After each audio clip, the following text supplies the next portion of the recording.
Have you ever wondered how we take showers here? Welcome to the Hippie Geeks. Let's dig into the upgrades we recently made to our shower situation at our off-grid property on the big island of Hawaii. For the last year or so that we have been here, we have been exclusively showering under one of the portable shower bags that you would usually use camping.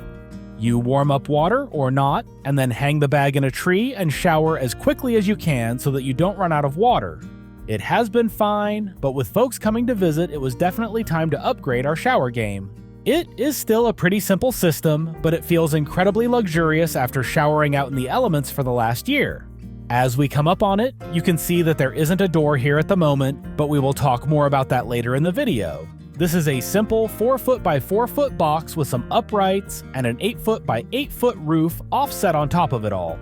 We are using one of the propane-powered portable hot water shower units, which means that this is the first time that we have had instant hot water since we moved here. As you can see, it is a pretty simple structure, and I do want to make some upgrades in the future. The roof is currently a clear tarp, and it is working well, but it will not hold up for more than a year or two in the brutal Hawaii sun.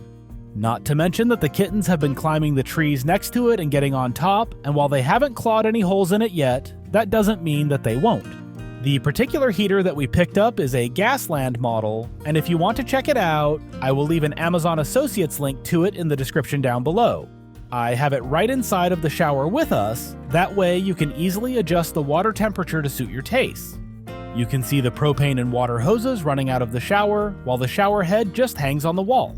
Over here on the far side of the shower, you can see where those hoses are going. The water hose that exits the shower goes to the 12-volt water pump that I have mounted on the side of the shower, and then it goes into our water tank that definitely is not a garbage can. Definitely not. The propane tank is just your generic one that you can pick up anywhere, and it has lasted quite a while on its initial fill so far. The battery is currently hiding under that piece of plywood, so let's move that out of the way. This is an incredibly basic setup at the moment, as I was in a rush to get it hooked up as we just ran out of time. You can see that I am actually using a 300 amp breaker to be able to cut the power to the pump, as the shower head will slowly lose pressure over time, which makes the pump kick on for a split second every 10 minutes or so, which is super annoying.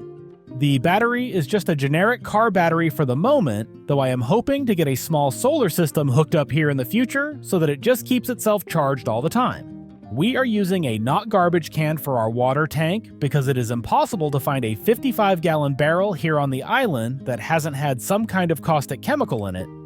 This gives us 65 gallons of capacity though, which actually lasts longer than you would expect. We had to put a garbage bag in there to help seal it up, as I wasn't expecting this handle to leak, but it does. In the future, I will remove this handle completely and just plastic weld the holes closed, but for now, having a garbage bag in there is fine, as this is not potable water, just a shower. Looking at the floor of the shower, you can see that we just have the base filled with lava rock, and then we put one of our rubber floor mats in the middle of it so that the water just drains down into the root system of the trees. This spot is surrounded by various trees, and you would be blown away with just how far their roots spread out through the lava. All of the water from the shower will get sucked up by all of the trees around it, leading to healthier trees in the future.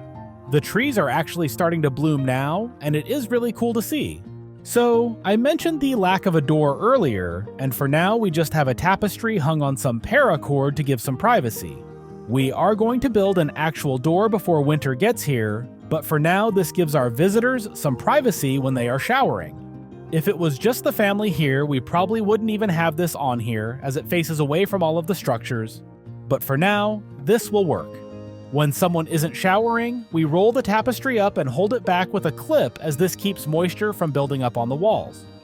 Mold and mildew can form quickly here if things don't have airflow on them, and while it would be easy enough to wipe off of painted wood, it is better to just avoid it in the first place. So far, this has been an enormous improvement over what we had going on before, and it is just really nice to be able to take a hot shower on demand. If you enjoyed this video, make sure to click on whatever other videos Google is showing on the screen right now, as you will probably enjoy one of those as well. Thanks for taking the time to watch this video, and we will see you on the next one.